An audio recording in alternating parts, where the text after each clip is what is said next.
ज़्यादा मुश्किल है, और हम उस निज़ाम को अब ख़राब कर रहे हैं। इस मुल्क में पार्लियामेंट रात को 12 बजे बगैर देखे आइन की तरमीम कर देती है।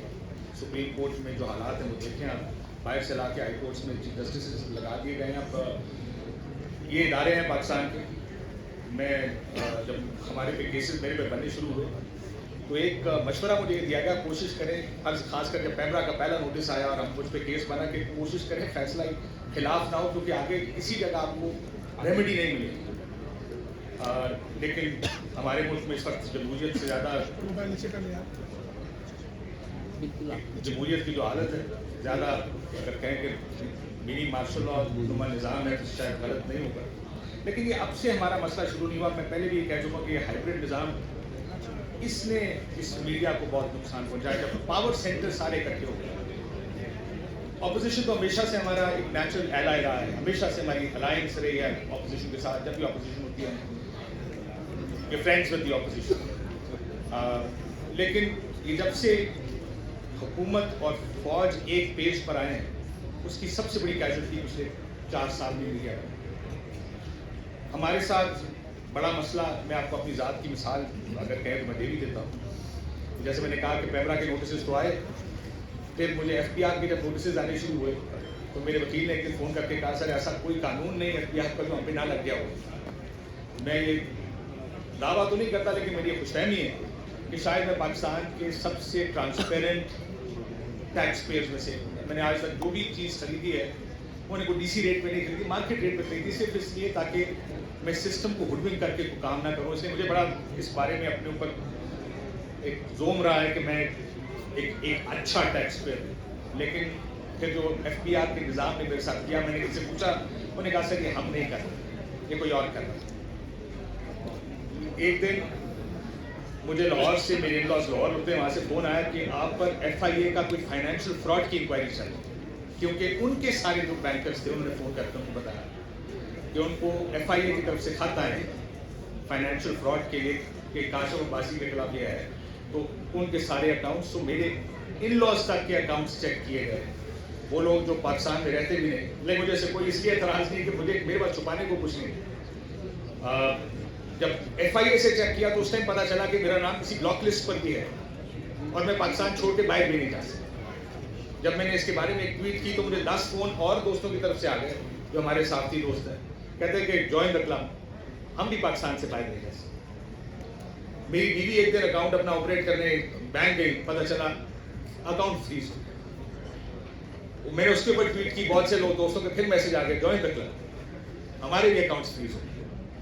मैंने तो सुना वो असदूर मेरा छोटा भाई है, उसने तोते खरीदे थे, जिस शख्स से तोते खरीदे थे उसके अकाउंट भी फ्रीज थे। सो ये हालात, और ये मैं एक छोटी सी आपको मिसाल दे रहा हूँ, बहुत सी चीज़ें ऐसी हैं जो शायद फिर किसी वक्त हम बात करेंगे। गुजारा इस हद तक रहती नहीं, बात जैसे आगे भी जाती है, बहुत सी चीज़ें हमें कही जाती हैं, कन्वे की जाती हैं। सो हमारे लिए हालात बड़े मुश्किल, सिर्फ इसलिए एक तो जब आप ऑफर किया जाता है वो तो आपको ऑफर कर देते हैं। मैं अकेला ऑफर नहीं, मेरे ख्याल बहुत से और दोस्त भी हमारे ऑफर है। तो ये मुकदमा सिर्फ मेरे अकेले का नहीं, ये मुकदमा उन तमाम दोस्तों का है जो TV पर बात करना चाहते हैं लेकिन उनको बात नहीं करने दी जाती। मैं तो बहुत कुछ देख चुका। मेरा पहली बैंड मेरे पे आया था 2007 में, मेरे पे 2020 में ब्लास्फेमी भी लगाई थी और मेरे मस्जिदों में तकरीरें भी हुई मेरे खिलाफ। लेकिन ये निज़ाम तो ये हम भुगतते आ रहे हैं पिछले बहुत अरसे से, लेकिन पिछले 4-5 साल में ये ज़्यादा ख़राब हो गया, ये ज़्यादा सख्ती आ गई है इसमें। इट्स बिकम ईजी कि किसी एक पॉलिटिकल व्यू को या किसी भी वजह किसी शख्स के व्यू को कंट्रोल ज़बरदस्ती ज़ोर से करने की कोशिश की। और अब पीका भी आ गया। मुझे याद है जब पिछली हुकूमत में पीका आया था तो पार्लियामेंट हाउस के सामने हमने कैंप लगाया, हम सारे उसमें तकरीरें करते थे, अपोजिशन आती थी। लेकिन इस दफ़ा पीका लगा, इस दफ़ा हम किसी जगह ना कैंप लगा रहे हैं, ना सहाफ़ी इकट्ठे होकर किसी चीज़ के खिलाफ अपनी चीज़ के लिए एहतजाज कर रहे हैं, लेकिन लेबलिंग हम सारे कर देते हैं। जो शख्स कहता है कि इलेक्शन में धांधली हुई तो उसको कहा जाता है कि आप इसलिए करें क्योंकि आप एक खुसूसी जमात की वजह से ये काम करें। हालांकि 2018 के इलेक्शन में मुझे याद है कि यही बहस उस वक्त के फौजियों से भी हुई थी, जब मैं कहता था कि प्री पोल तो हुई है, तो जब وہ کہتے تھے کہ آپ کیسے یہ ٹی وی پر بیٹھ کے کہہ سکتے ہیں، لیکن مسئلہ یہاں پر یہ کہ آپ اس کی سزائیں دینی شروع کر دیں. پہلے بھی لیکن پچھلے 4-5 سال میں جیسے میں نے کہا کہ یہ بہت زیادہ بڑھنا شروع ہو گیا. FIA کے مقدمے، مجھے نہیں پتا نیب جاؤں گا تو شاید نیب کا بھی کوئی مقدمہ بنا ہو، FBI، پیمرا، کوئی چیز انہوں نے چھوڑی نہیں کہ جس کا سامنا ہمیں نہ کرنا پڑا ہو. ابھی 2-3 مہینے اور تھوڑا سا سکون ہے. 25 سال میں نے جرنلزم کیا ہے. میں نے اتنے سخت حالات میرا خیال ہے جرنلسٹ کے لیے. خیر میں جب بات کرتا ہوں دوستوں سے کہ یار یہ بھی ہوا ہے، وہ کہتے ہیں ہمارے ساتھ پچھلے دور میں یہ ہوا ہے. اگر کہیں کہ یہ دھمکی آئی تھی کہتے ہیں ہمیں بھی یہ دھمکی آئی تھی. تو یہ پچھلے کچھ عرصے میں تو کچھ زیادہ یہ کام بڑھ گیا ہے.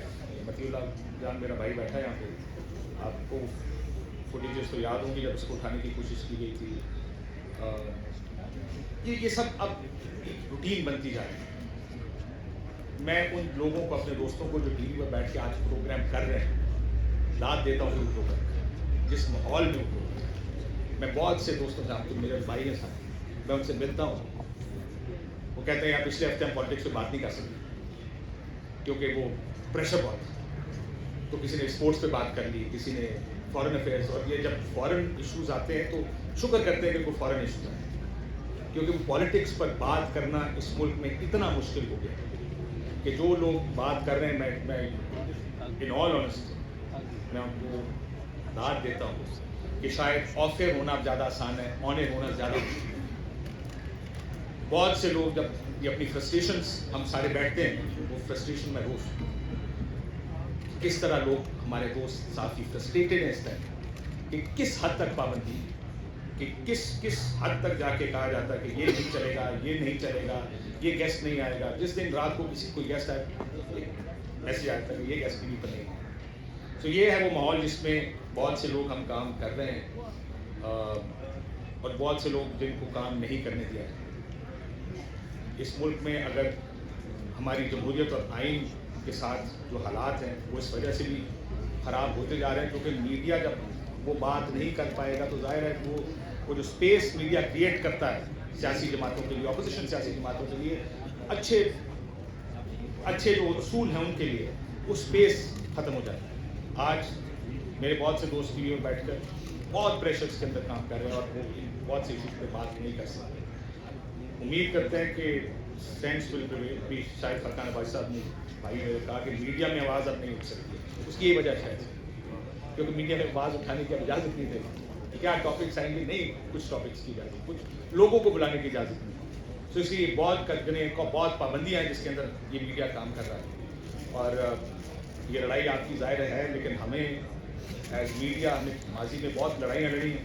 مجھے لگتا ہے کہ لڑائی میڈیا کے فرنٹ پر بھی ہونی چاہیے، صرف اپنی آزادی سے. آپ کی ظاہر ہے ہم خاموشی سے یہ سب کچھ برداشت کر گئے پچھلے 2-3-4 سال میں. میرا خیال ہے ایک موومنٹ میڈیا کی طرف سے شروع ہونی چاہیے. ہماری یونین کے لوگ یہاں نہیں ہیں، لیکن جب تک ہم اپنی لڑائی خود نہیں لڑیں گے، کوئی آزادی پلیٹ میں رکھ کے تو نہیں دیں. تو یہ میرا ویو ہے کہ شاید وہ وقت آ گیا ہے کہ میڈیا کو بھی اپنے ہاتھ اپنے پاؤں مضبوط کرنے کی ضرورت ہے. لیکن میں آپ کا دوبارہ شکریہ ادا کرتا ہوں کہ آپ لوگوں نے مجھے موقع دیا کہ یہ صرف میرا مقدمہ نہیں ہے، میرے میڈیا کے بہت سے دوسرے دوستوں کا مقدمہ ہے جو شاید باہر بیٹھے ہیں، جن کو ملک چھوڑ کے جانا پڑا. بہت سے لوگ ملک چھوڑ کے چلے گئے. آپ ان کے ویو سے ڈس ایگری کریں، لیکن آپ کسی کو یہ روک نہیں سکتے کہ وہ اپنا اوپینین نہ دیں. وہ اظہار رائے کی آزادی تو سب کا بنیادی آئینی حق ہے، لیکن اس میں اگر آئین میں کسی اور چیز پر عمل نہیں ہو رہا تو شاید اس پر بھی عمل نہیں ہو رہا کہ لوگوں کو یہ رائٹ دیا جائے کہ وہ اپنی بات کر سکیں. آپ کا بہت بہت